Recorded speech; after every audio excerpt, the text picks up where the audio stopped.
Welcome to the Willfull Thinking Podcast, where I, the host, Will Coleman, has real conversations with the people shaping our community. Each episode will bring unfiltered talks with local business owners, mentors, community leaders, and friends who inspire, challenge, and make things happen. This episode of the Willfull Thinking Podcast hosts certified PGA golf professional, Mr. Greg Ciavarelli.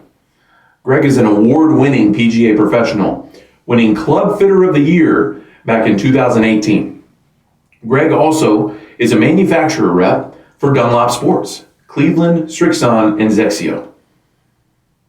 The hardest thing for me to admit about Greg is that he tends to just dust my ass all across the golf course. He's that one guy that I can't beat. It drives me nuts. And today he gives you some insight as to why. We talk about our favorite golf courses across the state and along the West Coast. I'm so grateful he's willing to share some of his time and insights with us. Please, Willfull Thinking fans, welcome to the podcast, my buddy, PGA certified golf professional, Greg Ciavarelli. This episode of Willfull Thinking is brought to you by Sierra Hills Roofing. At Sierra Hills Roofing, we are more than just a roofing company. We are a family dedicated to safeguarding your home with unwavering integrity, unparalleled craftsmanship, and a commitment to honesty. Our mission is to provide top-tier roofing solutions while upholding the core values that define our family: trust, reliability, and the promise of a secure shelter for your loved ones. Sierra Hills Roofing. Call us 916-975-5095 or visit us online, sierrahillsroofing.com. That is me. That's true. I'll tell you that right now. Live from Spark Studio headquarters in Loomis, California. Welcome to the Willfull Thinking Podcast. Hey, folks. Hey, folks. God, we're going to have to do that again. That was... No, I didn't even see the folks. They're here. I don't know. Hey, make sure to hit that like and subscribe button. We appreciate all the support. I've got WTFs now, dude. I've got Willfull Thinking fans. 4? 5? How many? 7. Nice. Yeah, you're episode 8, dude. That's huge. I mean, in a lot of cultures, 8's a lucky number. I feel like this is going to be your launching point. Yeah, welcome to the pod. It's great to have you. I've never been on the pod. It's great to be here. You're a first-time podder? First-time podder. Man, we love that. So, Willfull Thinking is this collaboration of all my thoughts, which is just horrifying for a lot of folks out there. But no, I've interviewed some community leaders like civil servants, like politicians, local government people, business owners, an insurance agency, which was super relevant to my roofing business. But you are a first PGA golf professional. You are a manufacturer's rep for Cleveland Srixon. You do a couple other lines we'll talk about. But I think that some of the earlier pods that I did, I talk a little bit about my history in golf. I think some people really like that. So I wanted to have you on and talk golf, man. We'll talk about the life, man. Yeah. So we went to the same college. We did not necessarily go to college together. We overlapped senior and freshman year. You were a senior when I was a freshman. We went to college in Fayetteville, North Carolina, home of the Monarchs, baby. It was Methodist College when you started. It sure was. Was it Methodist College when you graduated? Yes, it was. Okay. So I was one of the first classes of Methodist University. They charge a little more for that university over the college. So It's a great college. Yeah. I don't know about the university part, but we had a good time. Just finished paying for it. good. Congratulations. Yeah, we love that. That was a net loss. For sure. Sorry, Jerry. Yeah. I'm no longer a Class A PGA professional. You are. I am. Yeah. What does that mean? You know, I always tell people, like, if you go to an accountant, that's great. They're an accountant. If you go to a CPA, it kind of validates them as, you know, the premier accountant. They're a certified public accountant, sure. as it were. You know, so anybody could teach golf. Anybody could be in the golf business. I feel like the PGA moniker says I'm an expert in golf. So a lot of book work, a lot of playing ability, a test that I took 5 times. No, you didn't. I sure did. Oh, man, I'd never do that. I've known you for 15 years. Yeah, the 5th time, I don't want to get off track here, but the 5th time was in Ohio. my buddy Joe on the bag, and rough day for the allergies, rough day for the contact wear. So we're out there, we're grinding, but the pollen. You're grinding to shoot 78, 78, just so the people at home. No. So the target score that day was 151. Dang. Yes. So 76, 75. Correct. At that point, I wasn't. Was it par 70? I don't remember. Okay. But anyway, so the quick story here is that, my buddy Joe's on the bag, my eyes, bugging me, contact lenses. This isn't the NBA. You can't go to the sideline and have the coach hand you the new contact. There's no timeout. There's no timeout. You're just a dude with, monthlies and your next contact lenses at home. So my buddy Joe, being the great friend he was, pulls a contact lens out of one of his eyes, gives it to me at the turn, at the 18-hole turn. I clean it in the bathroom, put it in, and survive the round. With someone else's eyes. With Joe's one contact lens in one of my eyes, the other eye completely nearsighted. And it put me in this place of, I couldn't see, so I was just aiming at the middle of the green and lagging 2 putts and just was dialed. It was the grossest thing, but what a moment. I lost a contact in a high school match once, and I saw it like on my shorts, and it fell out. I'm like, I didn't have any solution or anything. One of the dudes in my group, he goes, just put it in your mouth, just lick it. It's like, I think I'd rather play blind. I did not lick it. Would you rather lick it or put somebody else's contact in your Man, eye? that's a really good That's one. really gross. Yeah. Good friend, though. I mean, Great friend. Great friend. Yeah. Pull that out and know what was at stake for me and realize, like, he was my caddy. Like, dude, that was... Did you walk or ride? I believe we rode. It took me 2 to pass it. I tried my first one before I even got to Methodist, so it was right after I graduated from high school. And then I missed that one by like 4. Just threw up all over myself. I think the hardest part of the PAT, for anyone that doesn't know, the playing ability test, there is a target score. For sure. So as long as you come in under the target score, you pass. Yeah.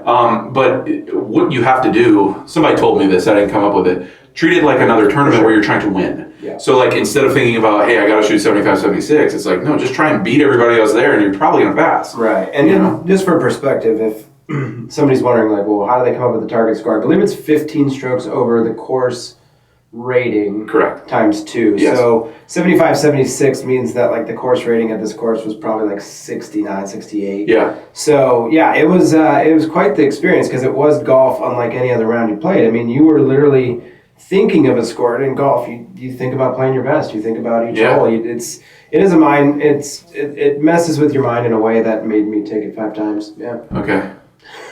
Yeah, I didn't have to deal with that. I had a really bad incident happen in my second one that I did pass. So I'm passing by like 14 at this point.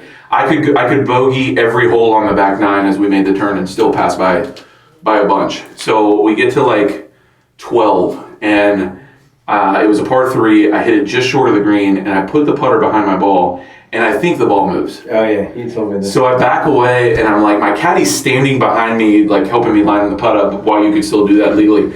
And I back away, I'm like, hey, I think the ball just moved. He's like, I didn't see it. So I stop, and I'm like, did you guys see it? And they're like, no. And I'm like, shoot, man, I think it might have.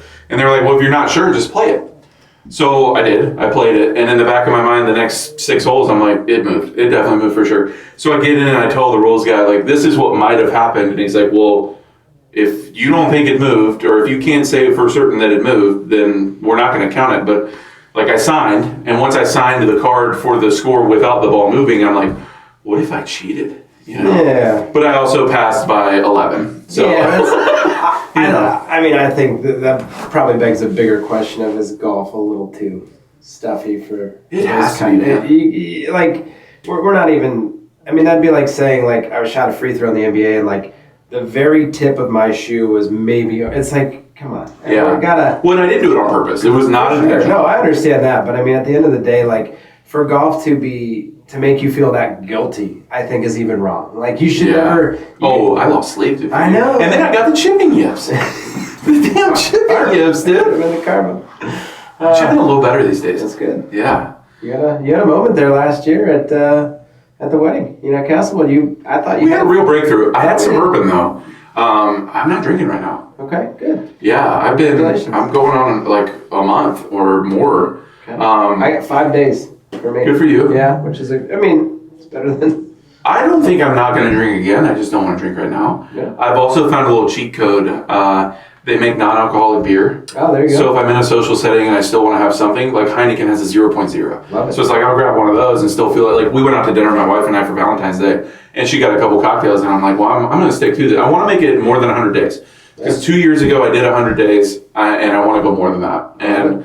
But like I can still have something socially and not feel guilty about, partaking. That's great. Because it's 0.0. So. Yeah, love that for you. Yeah, it's been fun. I'm losing a little weight gradually. You still look fat, but... I'm huge, dude. I'm so massive. But, that could change. I feel great. I'm sleeping better for sure. I'm peeing a lot more, which is weird. I don't... Listen, I'm You not think a you doctor. pee less, but... Yeah, that could be a prostate issue. Well, oh my gosh, dude, I gotta tell you this. So I got concerned about it. I went to a urologist, and I have prostate cancer running rampantly through the male side of my family. So he's like, all right, we should probably look at this. Like, it could be a bladder thing, could be a prostate thing. There's a procedure, no, even worse. Okay. They stick a camera into your pee hole. Ooh. And they look at your plumbing, make sure it's all, which thankfully I can report it's all good. That was the most unpleasant thing I've ever experienced. You're wide awake. Yeah, we don't. I won't go into it, but like then it's only like 25, 30 seconds, and then you're done. And the guy's like, get dressed and leave. You don't get a hug. Hasn't even. He's just fully violated. Did he look you in the eye? Not while he's looking at a computer screen because the camera's on the computer. But I think that would have been worse. Eye contact would have been way worse. Yeah. It was awful. It's called a cystoscopy. I'll avoid those. Yeah, thank you. At all costs, okay. man. At all costs. Well, I'm glad you're okay. I'm good. Yeah, no, that's good. But ooh. Awful. Yeah. I thought there used to be like a cough test for this stuff, but okay. Not anymore. Yeah. They don't want you coughing in doctor's offices since about 2020. Fair. Yeah. Fair point. But I think the other, I played golf recently since I've been on this little surge of not drinking. I chip better, which I used to think was the opposite. I'm like, hey, if I have a couple, it lets the nerves down a little bit, and then I can just chip kind of without thinking, which I did at the wedding.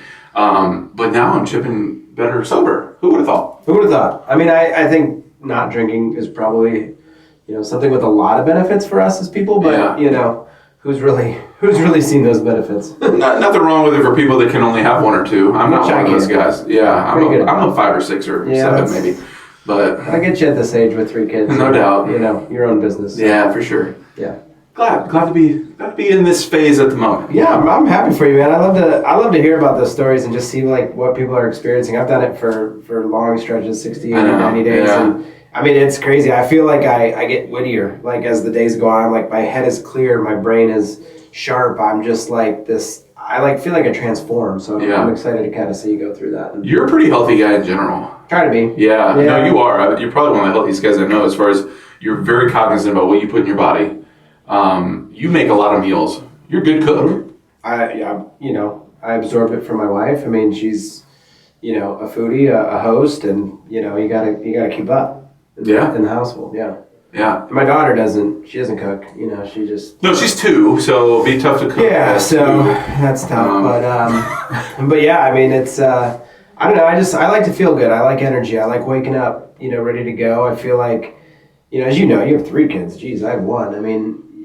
I want to wake up, ready to seize the day. And that doesn't always mean like, dominate work or whatever. It's just like, I want to be the best version I can.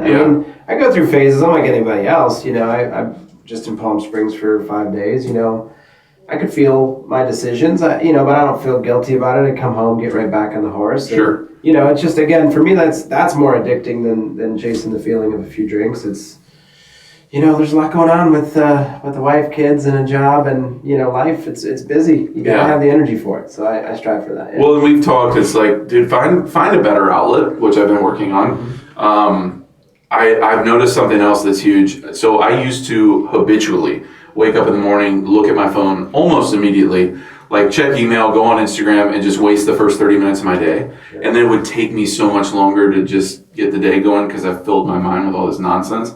Now I just hop out of bed. Love it. Start the day. Love it.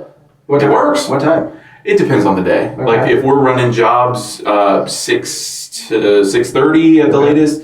If we're not running jobs like 6:30 to 6:50. I've got with kid number 2 on the way in June. I'm my brain's been thinking about like, man, can I become like a 5 a.m. guy?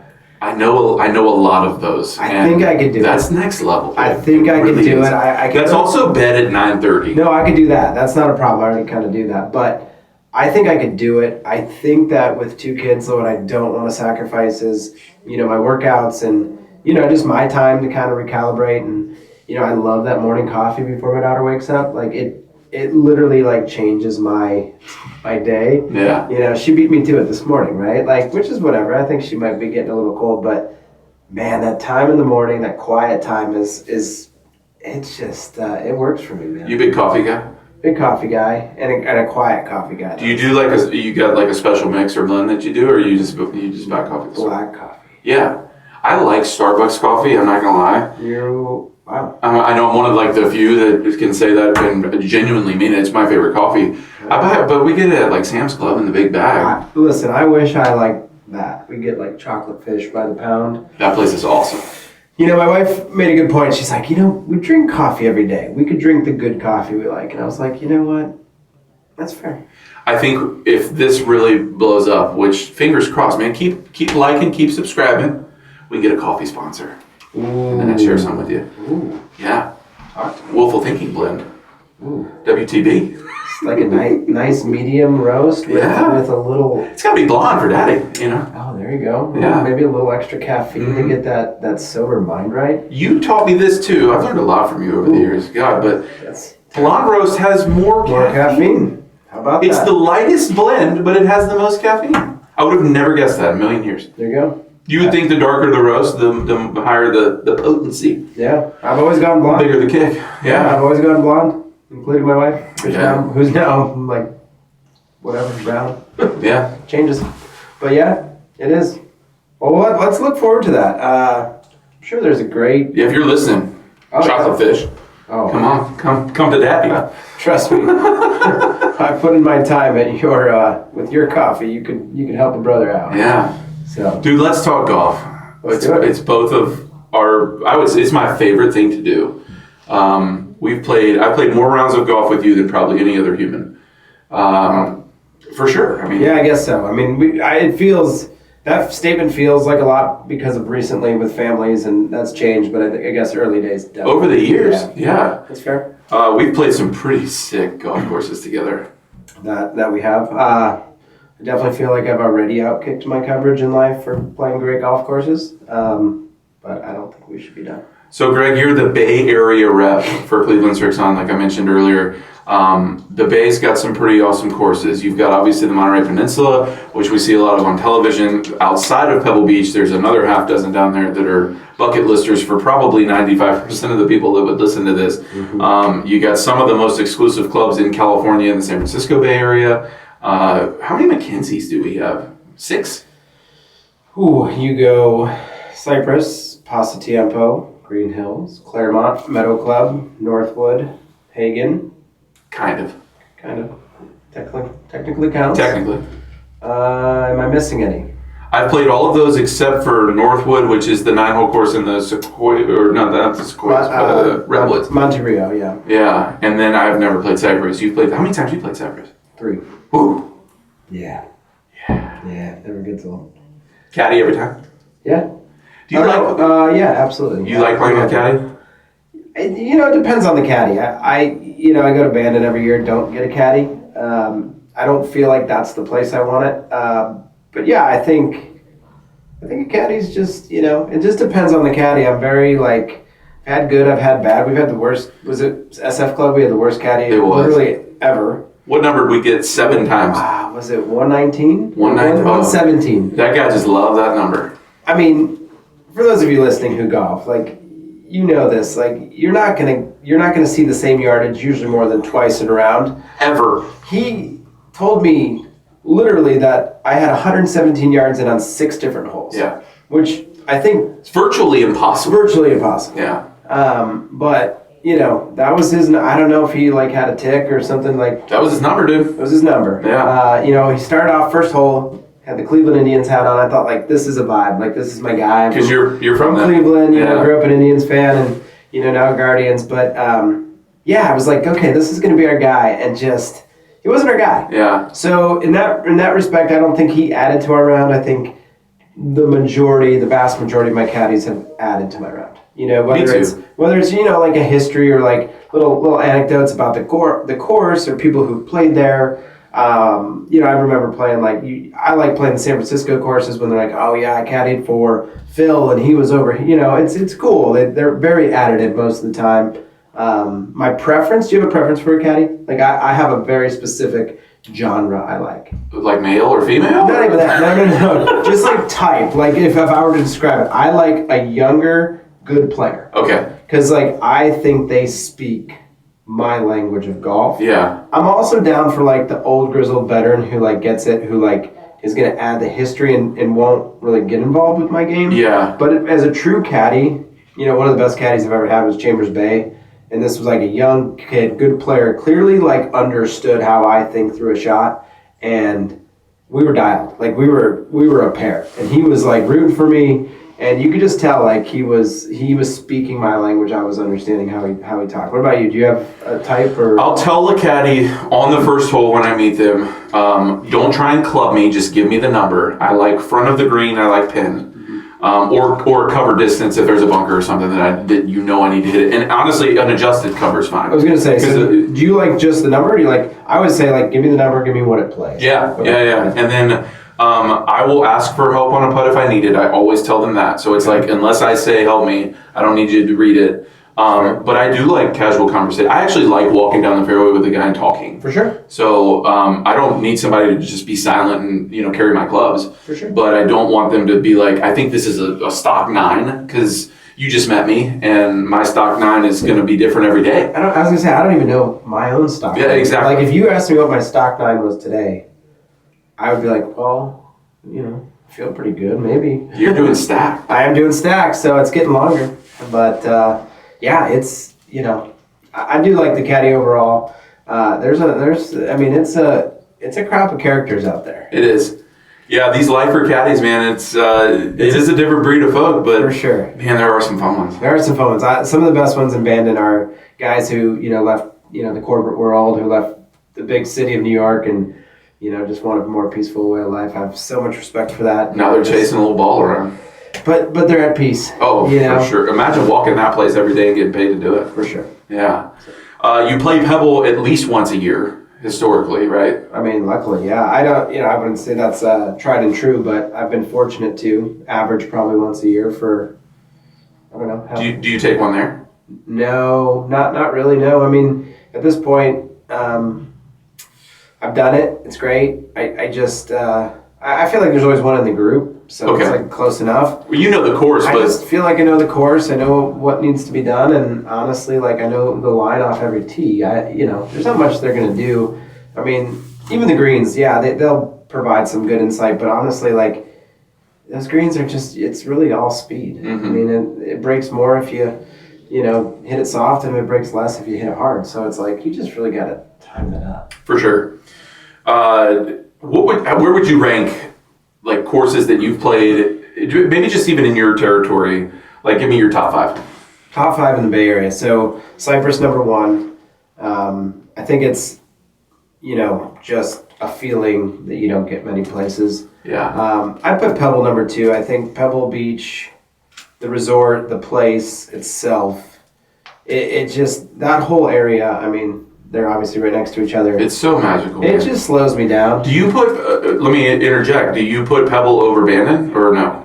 Hard to say. Bandon, so Pebble's been a place I've been fortunate to play a lot with, I would say some close friends and some coworkers, but Bandon is like a place I've taken my closest friends. So I think it hits different. For sure.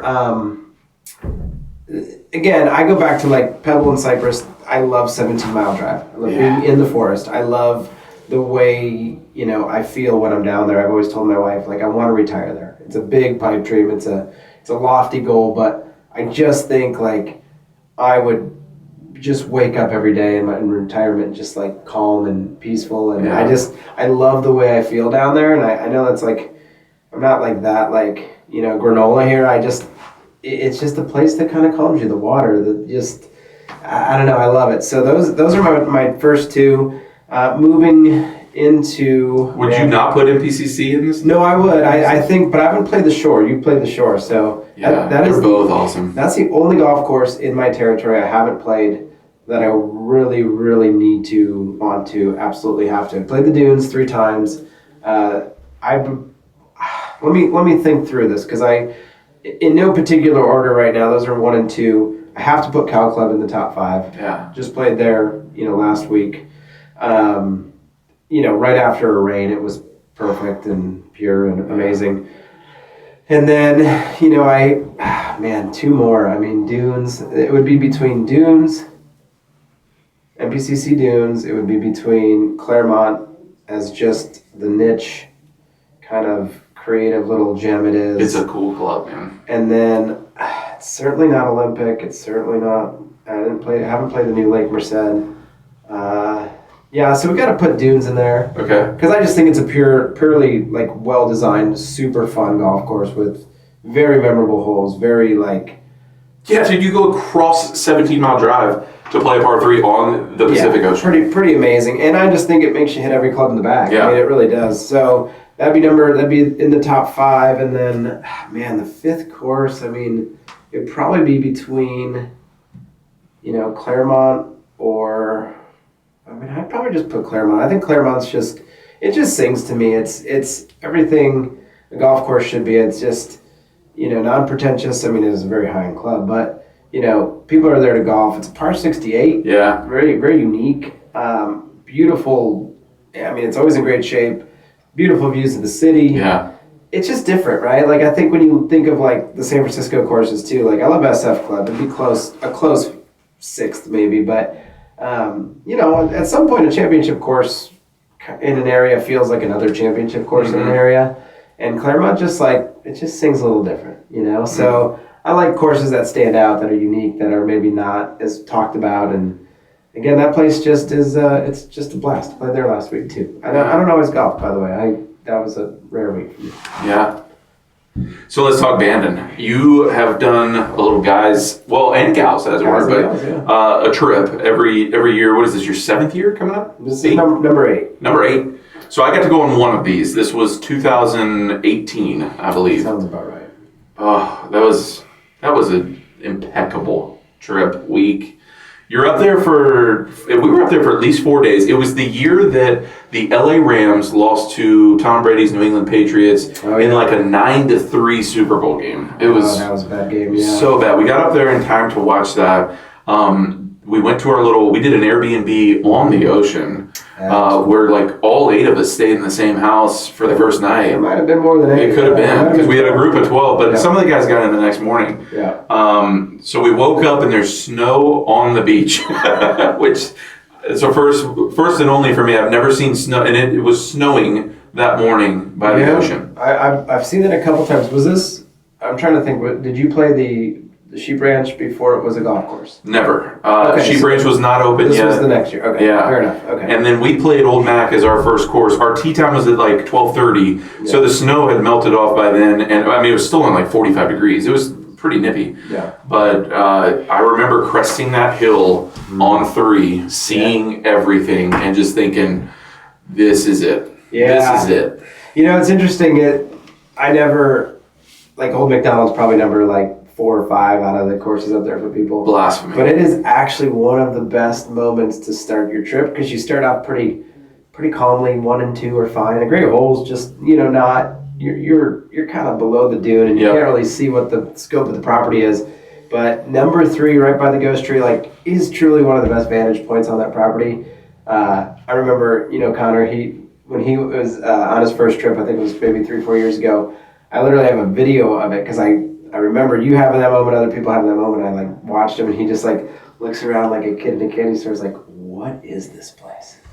Yeah, I mean it is a cool spot to start your trip. It's so cool, and it remains my number 1. Okay. I think probably because of part of that, I played fairly well that day, so that might have something to do with it too. I played like ass at the forest, the one in the trees, trails. Yeah, not easy.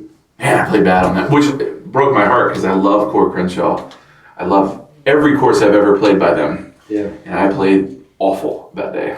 I love that course. I always say that's the best golf course up there, and by that I just mean shot values and just thought process off the tee, which I think is very underrated at golf courses. I think so many golf courses you line up, you hit it, you point and shoot.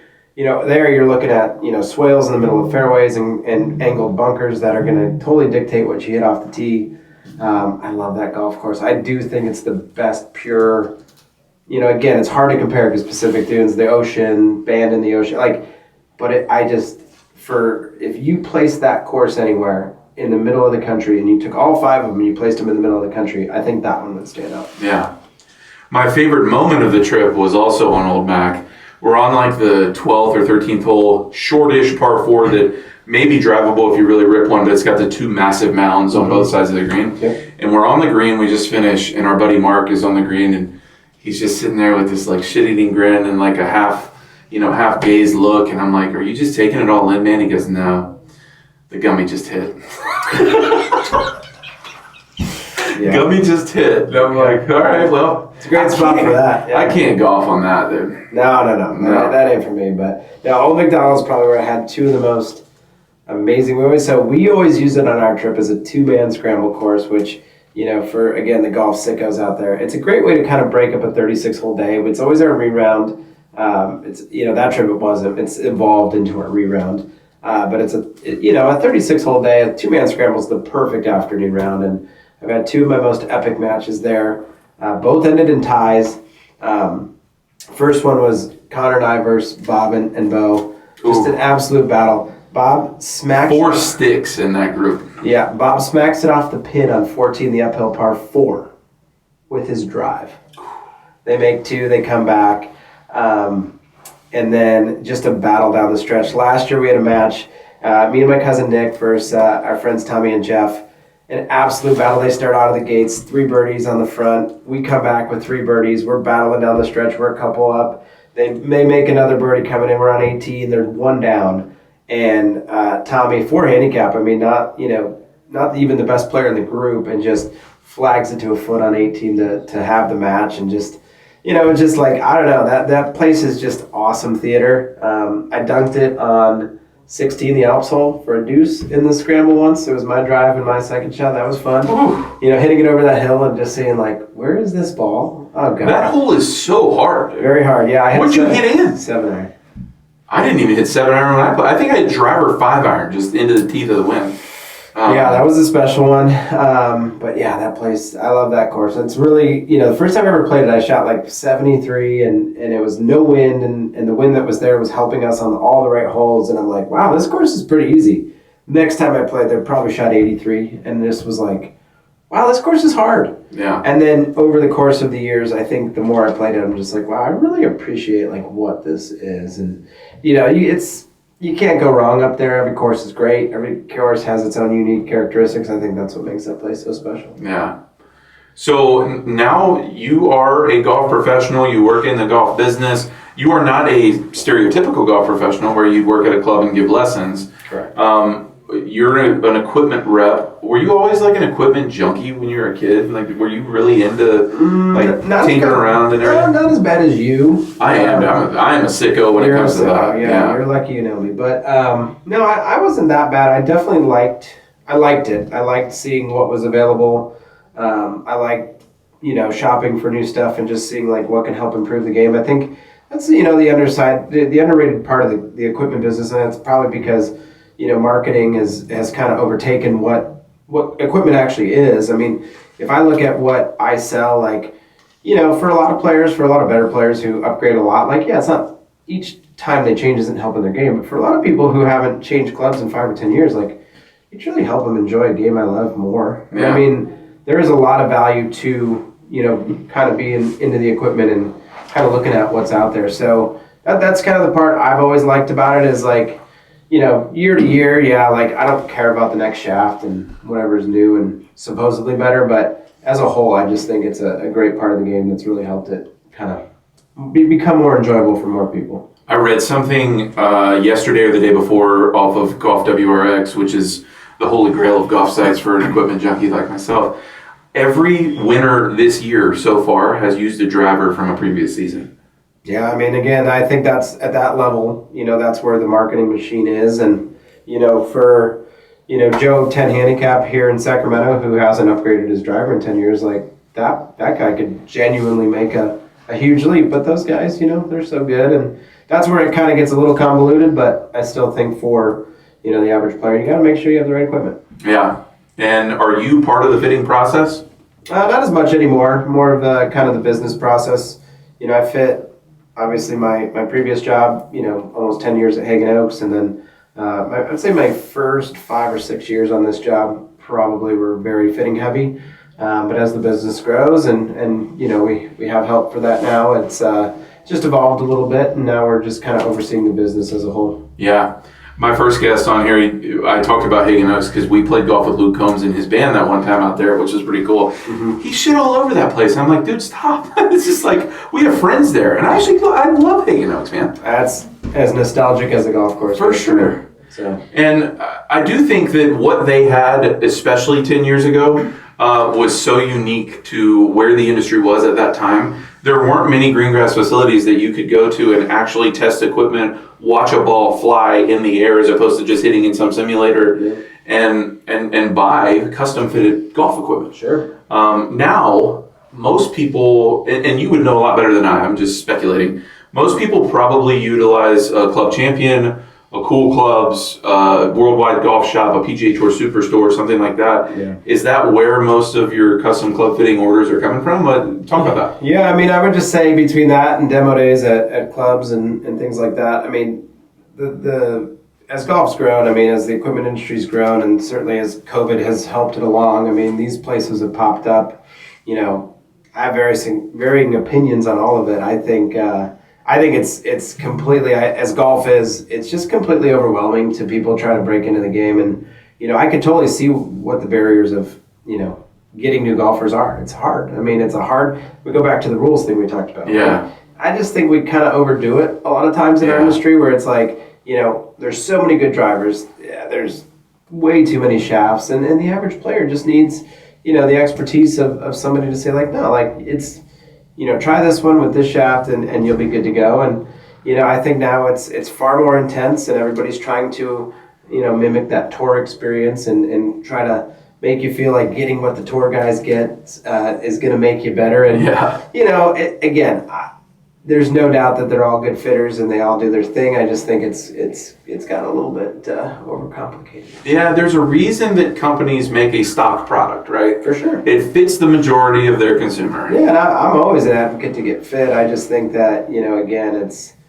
there's no $800 golf shaft that's going to make you a better player. There's just not. I've played them, I've tried them, I've messed with them, I have access to them, but I'm as boring as it gets with my own golf clubs because I know how to use them and I know what fits me. And, frankly, getting excited about the next paint job on a shaft is, it's just not what I enjoy about golf anymore. Yeah.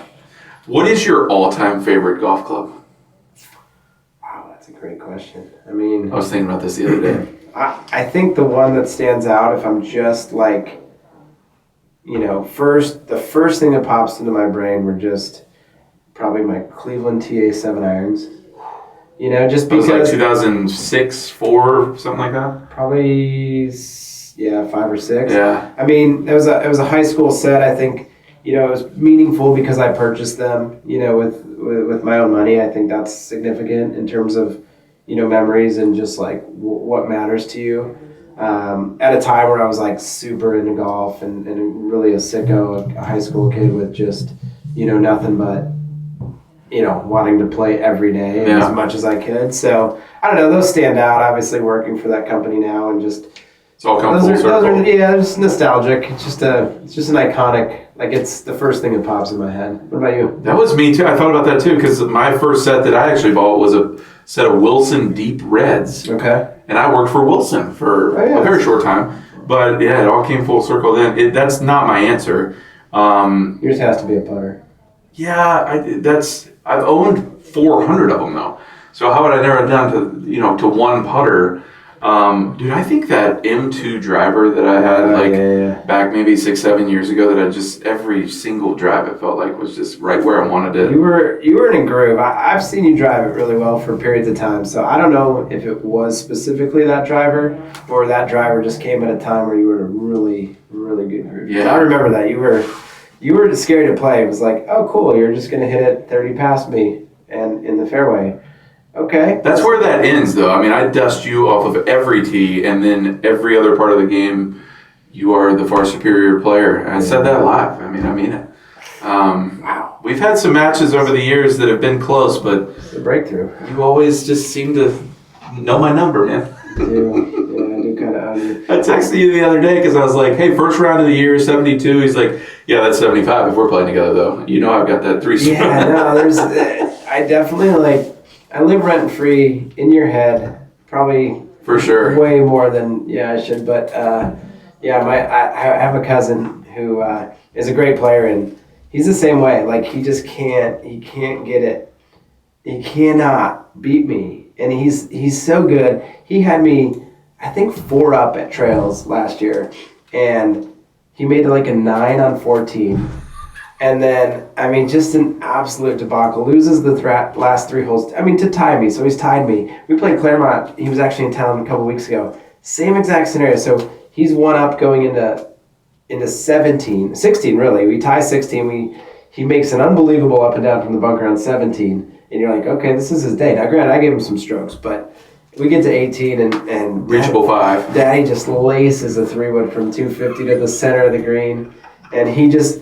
I ended up 2-putting for birdie. He chips it to like 3 feet to win the match. He didn't touch hole. Yeah. And again, just like I'm sitting there like, oh, this poor guy's gonna miss the hole. And it's just we all have that. He was telling me a story too that you can't even watch almost. No, listen, he's the best. But like he was telling me he has the same scenario with a guy back home. Yeah. And so it is funny because we all have that. I have it twice. I do too. Which is Billy great. Strong. I beat that ass every time I play. Well, that's. That's cute. That's not saying a whole lot, but Billy, with nothing but love, Billy, but that's yeah. We'll maybe edit that out for our old pal. Yeah. No, we won't. That's in there. Yeah. That's in there for sure. Did he?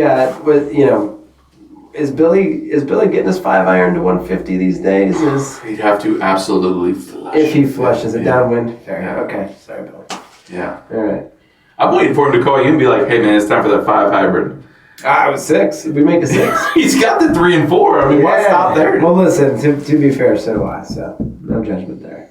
That makes me even madder that I can't beat you and you've got these hybrid long irons. Yeah. Sorry about that, man. Yeah. I hope I made it up to you in other ways, but... You have. Yeah. I bought this shirt from you. There you go. So, I can't say it's an all, it's not all L's when you're with me, so that's good. So you're doing the stacked. You still doing the orange theory? Orange theory this morning, yep, doing stack. I see you got your joggers on. I do, yeah. You could go work out right now. I just did. I'm tired. I don't want to. But I own some joggers. Stick with jeans, but that's cool. Yeah. That's it. Can't believe they make them in my size. They're like, bro, we know you ain't jogging, but I'd say I like to show off a little ankle every once in a while, Cankle. I like to show off a little cankle. Yeah, keep the jeans. But anyway, it's good. Proud. Yeah. Happy for you. So the orange theory, I'm doing the Rumble boxing still. Everybody's got to find their thing. Yeah, orange theory's good. I don't have a lot of time each week, so 3 classes per week's good. I added the stack, I think, just to...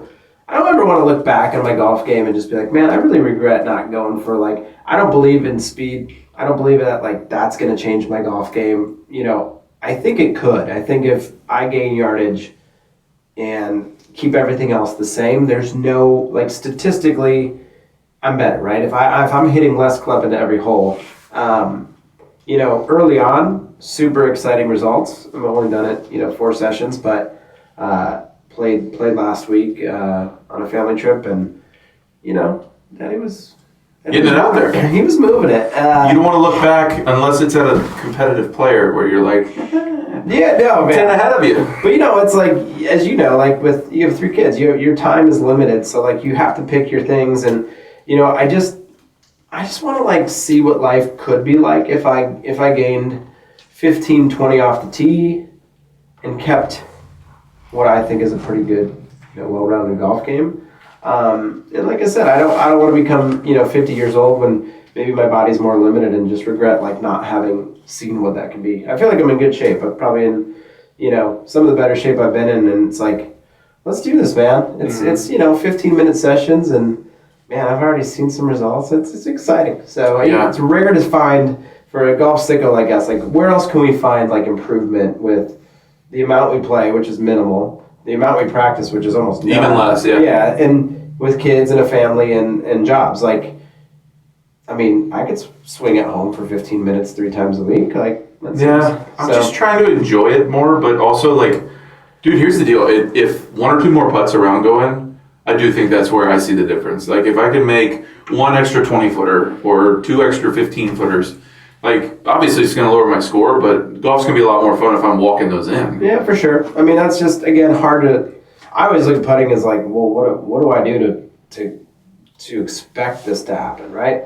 If you look at my last, 4 rounds of golf, it's 4 different sets of greens, no practice in between, like maybe months in between that stretch. This stretch has been a little more consolidated, but like in general, like that's not a great recipe. Yeah. You look at the best players on tour, it's like they've got 3 practice rounds before they play 4 tournament rounds, and they're pretty much unlimited practice time in between those rounds on the same set of pure greens at all times. Where there's no doubt that I think we're both better putters than I think our golf lives. And I'd speak to most people in golf, like, unless you're a member at a club that you play every day, every week, who knows what kind of putter I am. Same with you. Yeah. When you're playing tournament golf, what's the part of the game that you feel like is the weakest? Chipping. Yeah. Yeah. I always hope I don't have to chip. That's fair. For obvious reasons. I have for the last 17 years. Yeah, so.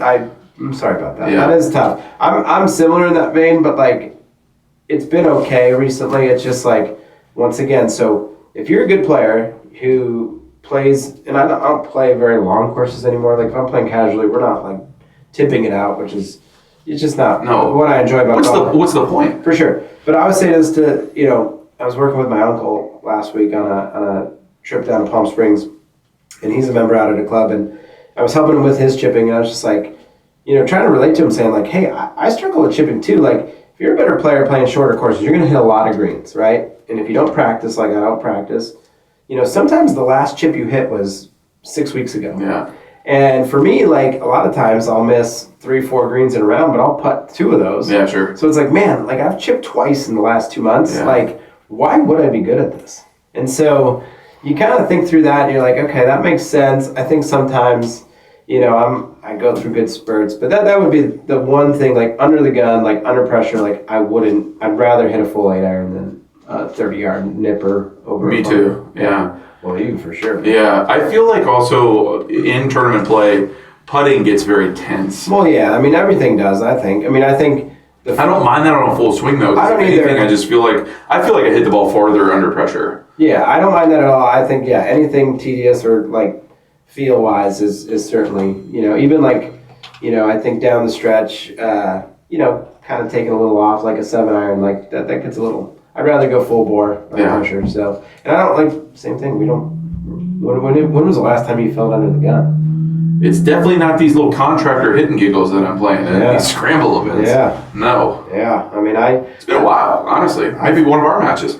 Yeah, that's for me. I played in the chapter event at Granite Bay. That was great. I felt really good to feel just to care. Yeah. I care like deeply about like, okay, I want to execute. I want to show myself what I can do. But again, that's not all golf is to me. I think it's just being out there with good people and enjoying the day. Yeah, it's a good escape.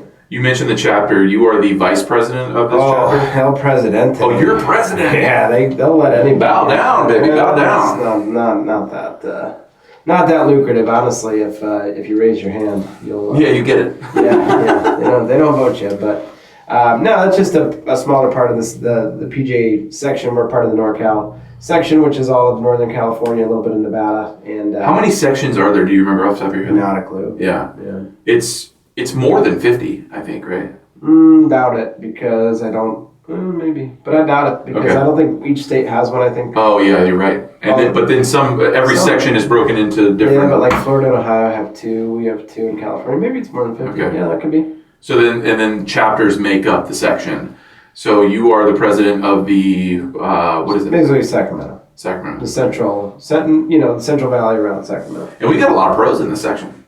Yeah, I mean, in the section, yeah. I don't know how many in our chapter. A couple hundred, wouldn't you think, in the More section? than that, yeah. Our chapter has over 100, so. Holy cow. Mm-hmm. So I really thought you'd give me more than this. That's really not, there's not a whole lot to that job, huh? No. What are you doing? You're coordinating events? Yeah, we're just trying to have, I mean, they're our version of a hit and giggle. I mean, it's, just pros who want to get out and play and try to play locally. I mean, our section's so spread out that some of our tournaments are in Monterey. Like, it's not going to work for everybody.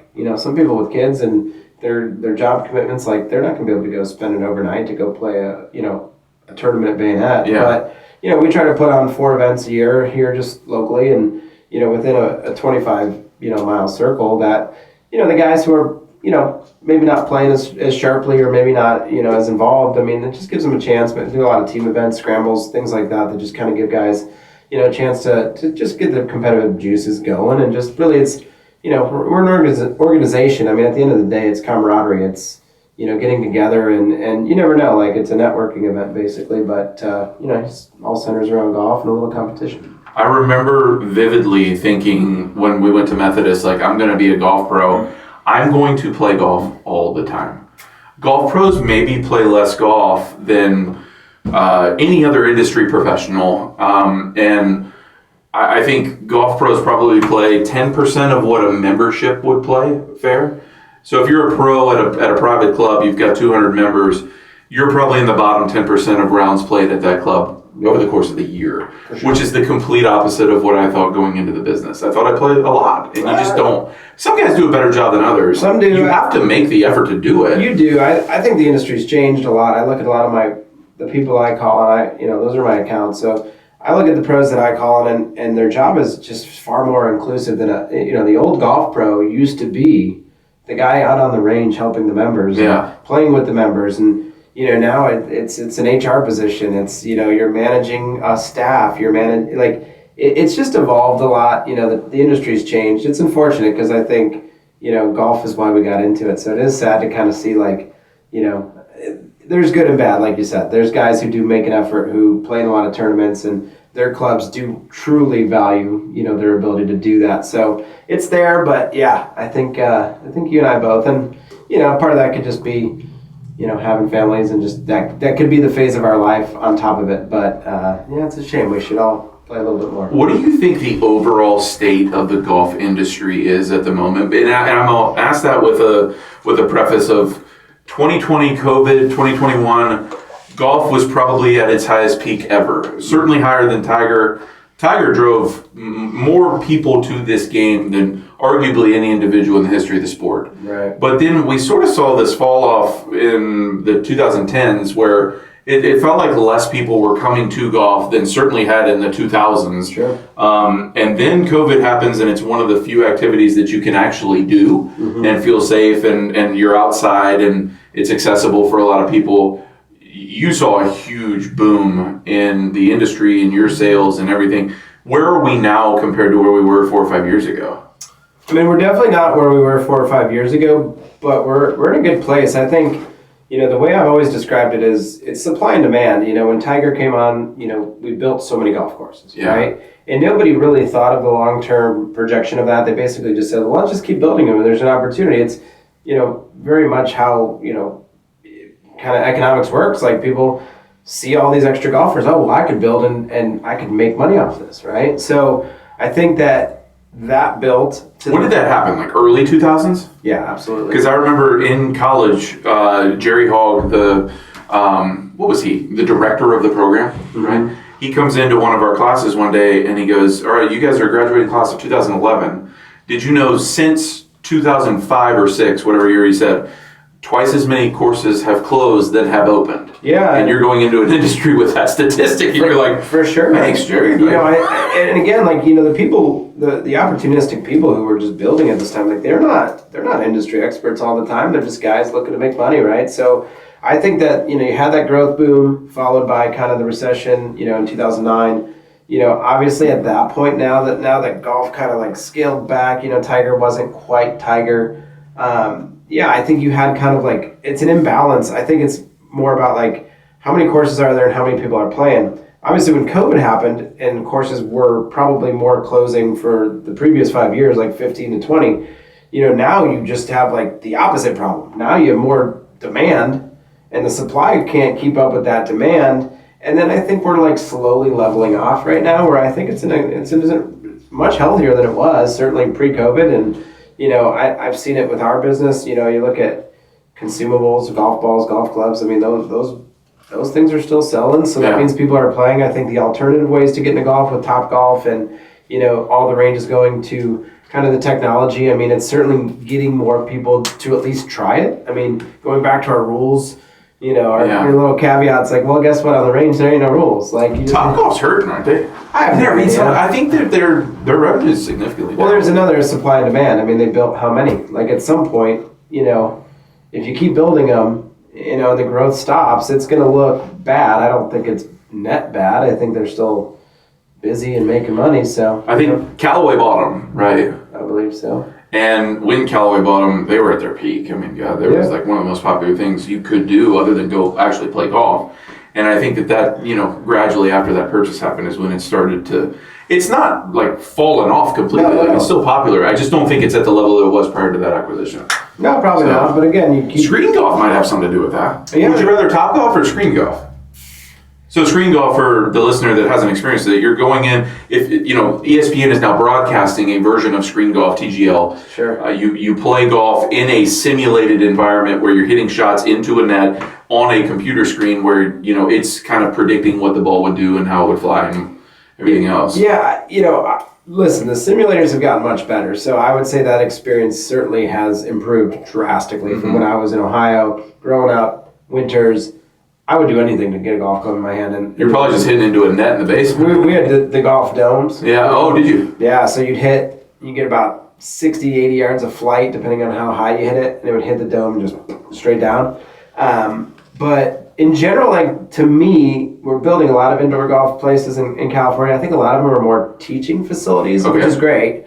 But I don't live in California to hit into a screen in January. No, we get some pretty sweet courses in California. Well, we got good weather. Yeah. I mean, so I think it definitely has its place, and certainly more across, you know, the Midwest and the East Coast where it's going to, you know, snow for the winter. But out here, I'm surprised to see how well it's done. I think, like I said, I've seen it more out here as like a teaching tool. Mm-hmm. You know, I think in other parts of the country, it's awesome for those, you know, people under snow and being able to go out and experience some version of golf without, you know, getting out there in 30 degrees. Well, the other upside is the time. I mean, you can play around a screen golf in under 2 hours, whereas I don't know the last time you played a public course on a Saturday, but if you're in and out of there in under 6. Yeah, that's rough. Also, you know, for me, screen golf isn't what I love about golf. Like, I'm not going to play a lot of rounds, so I want to be out there. I want to be enjoying nature. I want to be with my buddies. Like, screen golf, you know, are you going to have a foursome? Is it going to be, you know, you can't recreate walking down a fairway with a friend and, you know, just kind of the casual conversation that happens because of that. What's your favorite golf course memory or golf memory, recent date? Like, or what's the funniest thing that's happened on a golf course? Funniest thing? Oh my God. Let me think about this. I mean, everything in Bandon is a funny inside joke. I mean, just that whole trip is funny. Just obviously, you know, 12 people enjoying themselves, giddy, kid in a candy store. Man, I mean, I wouldn't say this was funny, but I was playing in a scramble last summer, and we were playing Bing Maloney, par 5, 192 yards away. I got a great Bing Maloney story for you. Oh, I love that. 192 yards, and I dunk it for double eagle. The problem was it wasn't my drive, so it's just like I'd never hold out from that far. The previous longest hole out was that 7-iron I told you about, Old McDonald. And then before that, it was like 30 yards, 40 yards. So I can't remember the last time I bowled a shot. I don't hole out. So like, I basically like wasted like one of the coolest potential shots in golf in a scramble. Like, how many holes in ones you got? Shut up. Yeah, that's right. Quattro. Yeah, you got lucky 4 times, and how many times have you beaten me? Yeah, maybe the same number. Yeah. So yeah, I don't think that's funny per se, but it is like, God, why did I waste such a? Because like, if I do that on a 192-yard par 3, that story it means a lot more to you. Means for a sure. lot more. If I do that on my own drive, on my own ball, in a tournament or in my own round, that's a double eagle on a par 5. Clearly, I've never done that. So like, all these cool scenarios, and we got to talk about hole-in-one stuff, and not any of my personal stories. The biggest conspiracy in golf might be making a hole-in-one and having to buy everyone else drinks. And what some of these private clubs around here are doing, you buy this hole-in-one insurance, and it's like $5 a month, $10 a month, whatever. And if you make a hole-in-one, you have an open bar tab for everyone at the club that day. Sure. To have a drink. No, dude, that's ridiculous. Well, it's ridiculous. But, okay, how much have you spent on your 4 hole-in-ones? My first one was the most expensive, and that was with one other guy. Okay. My bar tab that night was probably $150 just for the 2 of us. What about the rest, the 3 others? Less than $100 combined. Okay, so Yeah. you're pretty cheap. In general, but yeah. Okay, I mean, so with the whole, but like for me, like first of all, I agree with you. That rule's stupid. if you're not even there on like when the hole-in-one happens, you just park your car. You come in, it's like, hey, some dude made a hole-in-one 4 hours ago. Sick, I get a drink. Like, so I would say, I don't know, man. No, I think it's a stupid rule. I do think that if I do it for the first time, like Bandon would be a perfect example of like, I'll probably want to skin. I'm just putting the money right back into my group. Like, I'm all for that, but I'd probably just do that because I'm so excited and giddy anyway. Yeah, fundamentally, it's a stupid rule. Like, I think everybody should pitch in and buy you, like, the highest end scotch or whatever you're into in the bar. And, like, you know. It's almost a punishment. Yeah, it is. I mean, it's all the golf gods shine down on you, and now you got to pay everybody else for it. So yeah, it's not a great rule. I would do it, though. I would, you know, because I have never had one, I would do it gracefully. And then I would come right back to the seat and say, I disagree with that whole concept. you sound like a guy that's like, if I ever won the lottery, this is how many charities I would donate to. Well, I mean, again, I just know how giddy I would be. I would be so caught up in the moment that I would just be like, here's my card. And I wouldn't really rationalize how stupid it is. So speaking of skins and speaking of Bing Maloney, I'm out at Bing Maloney one day. Bing Maloney is a golf course owned by the same people as Hagen Oaks where we worked. It is an extremely public golf course. And it's public inner city, fair? I mean, so it attracts all different types of people, all different calibers of players. And I'm playing in a skins game one Sunday with another guy that worked with us at Hagen. And we get paired up with a couple random strangers. And they get into an altercation on hole 7. So is 7 the hole you pulled out on? Because I did it on the back. Okay, I was gonna say it's the hole after that uphill par 5 on the front 9. It's the par 3 right after that. Okay. So a guy is standing over his putt, hits it, and then as it's about to go in, another guy walks up and like smacks it away from the hole. Classic. Awful. Well, the guy that hit the putt lost his shit, dude. Went completely nuts. Just said, you're a piece of shit. You're like the worst human being ever. Berated this guy for the next hole and a half. The guy starts crying. And he's making fun of his family. He's making fun of his height. He's this like short little dude. And the guy is in tears at this point. And he's like, man, if I was just a little bit taller, I would beat the shit out of you. I play basketball. I'd be dunking all over your ass. I'd beat the shit out of you. And Doug and I are sitting in this cart like, what are we watching? They're talking about each other's height and family and income and like, you're poor. Your ass is poor. That's why you're knocking my ball out of the hole. You're poor. If I'd have just played basketball. Golf. If I was a little bit taller, I could have played basketball and dunked all over your ass. What a comeback, dude. If I was taller, I could have played basketball and dunked on your ass. Oh my God. That's great. I mean, golf is... what a melting pot of, well, mostly rich white guys, but also just, just gosh, people are crazy about this game. So They are, dude. it is wild. They are. So you got baby number 2 on the way. Sure do. You ready for that? I don't know. You got names picked out? No, I don't. We're a few discussions, but yeah, I like my sleep, so that'll be the hardest part. Excited to give my daughter a running mate. That'll be the best part. Do we know what it is yet? Girl. It's a girl. Yeah, 2 girls. Yeah. I thought I knew that, but I just wanted to clarify. Yeah. I mean, daughter number 1 is. You're a girl dad, dude. Girl dad, yeah. She's swinging the club lefty. A little terrifying. We tried that with our son. Our son's really the only one that's shown any interest in golf yet. Mm-hmm. He's 7. Viv is quite a bit younger. Quite a bit younger. Yeah, but it's fun to have a kid that has some interest whatsoever. Listen, she likes hitting objects with other objects. Sure. I mean, that's probably more of the draw than it is golf. We do expose her to it on, TV, and then we've, been to Pebble Beach with her a few times just, to eat and hang. And so she's, we're optimistic. Does she know that daddy's a golf pro? She knows that daddy golfs. Yeah, okay. She knows what Pebble Beach is on TV, Yeah. which is I just think it's cool. Yeah. But I don't know about you. It's like, I'm not going to force it on her. No, so we have a putting green in our backyard, and, I use it a lot. Flex. Yeah, well, it's AstroTurf. It's not, I'm not out there mowing greens, dude. But Just saying. yeah, I'll sand it every once in a while. Just saying. The dog pees, but no, I use it pretty regularly, and the kids want to use it while I'm using it because it's something we can do together. Sure. But I feel like, hey, if that's our barrier to entry, great. At least I have that option. Yeah, for sure. I mean, I've taken her to the putting green, and she's not certainly using the putter very well, but like she likes the ball going in the hole and repeating. So yeah, it's good. Well, and my son for his birthday this year, which was just a couple weeks ago, he wanted to go play mini golf. So it's like it's wearing on him. We're doing it. It'll be interesting to see how the young generation embraces the game. I think it's going to be up to the game to kind of get a little bit faster. I don't think younger people appreciate that 6-hour round you were talking about on the weekend.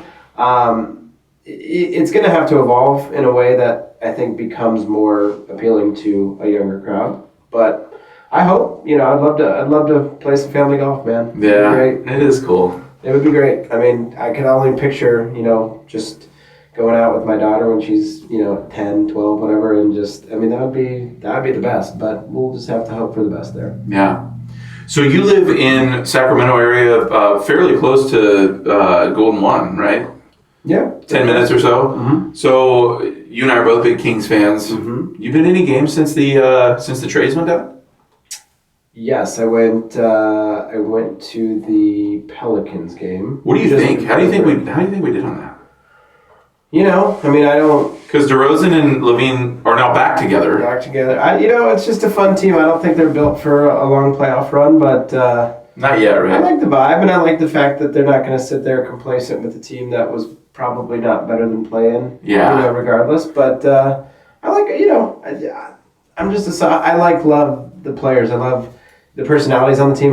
They're so fun to root for. They mean so much to the city. I know, man. I grew up in Cleveland. Big Cleveland sports fan. It just hits different. Like growing up in Cleveland, cold weather town with 3 sports teams. Like you are into your sports. Oh yeah. There's no doubt about that. And they are awful. They are. Not this year, actually. No, not this year. But Sacramento just being a smaller town with that one. Well, now we got the A's coming. Yeah, that'll help. But I just think in general, like the fact that there's one team, small town, like it is so cool to see the way that the town rallies around them, and like that's just what I got caught up in. I'm still Cleveland fan. I mean, I don't get to see as many Cavs games, and I went nuts when we won the championship with LeBron years ago.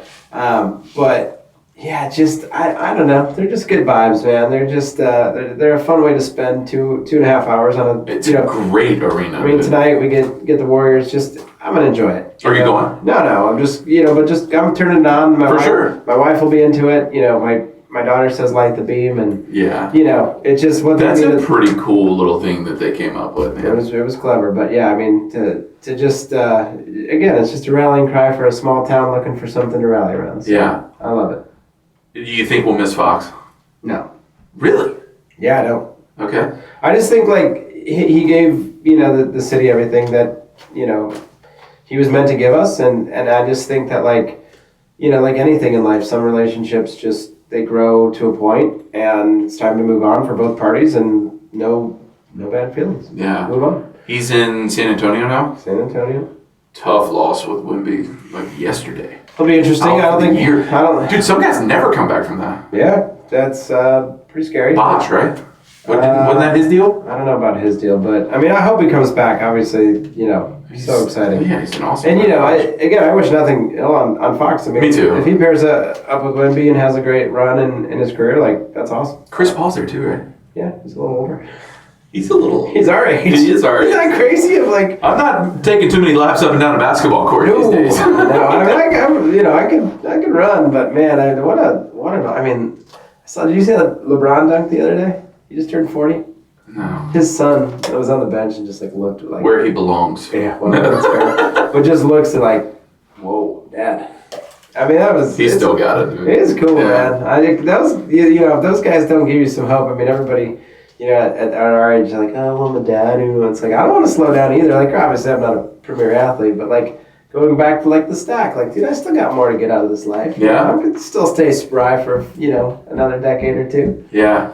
So. Well, hey, so the way that I've tried to end the show is asking my guests the best piece of advice you've ever gotten. And it doesn't have to be from me.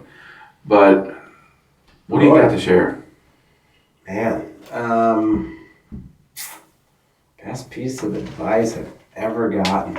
I don't know if I have that specifically off the top of my head, and from who I know, there's some people who've certainly given me some great wisdom. My big key right now is just, kind of to breathe and slow down. I think, life is 100 miles an hour at all times. I've dabbled in some meditation. I guess whoever got me into that was probably a very wise person. But I would just say, you got to exercise your brain just like you exercise your body. And, if you could kind of, slow things down and stay under control, then, I don't know, just life seems easier, problems seem smaller, and, it just helps you get through, what's usually a crazy life for all of us. So I would just say, for those of you who haven't tried, slow yourself down, take a deep breath, meditate if you're, really want to get there. But that's kind of what's working for me now in a crazy life. So Right on, man. What about you? Before we go, since you're asking the question, I'm curious what yours is. I don't know if I would say that this is the best piece of advice I've ever gotten, but it is the one that I have focused the most energy on since I've heard it. And that is not taking criticism from someone I also wouldn't take advice from. Sure. So, we're running a business. I'm doing this podcast thing. I'm a husband. I'm a father. There are a lot of things that I feel like sometimes I need to ask for help. Mm-hmm. But if someone's going to, criticize the way that I'm doing something and they're not one of those people that I would go to for advice, it's just not important to me. And it used to be. Yeah. It used to be too important to me. I used to care way too much about what anyone thought of me. And now it's like, man, if you're not relevant in making my life better, I certainly don't give a shit what you have to say about what you think I'm doing wrong. Yeah. So, I mean, I dig that. I think that's just part of getting older and being more comfortable with who you are. And obviously, I think having a family and kids puts that in perspective because, you kind of hone in and hey, what's best for them, what's best for, it kind of removes yourself out of it, takes your own ego out of things. So yeah, that's a good one. Yeah, thanks. Yeah. Greg Ciavarelli, PGA golf professional, longtime buddy. Thank you for coming on the Willfull Thinking podcast. Thank you for watching. Again, subscribe, and we'll see you next time. Thank you. Thanks for having me. Yeah, dude.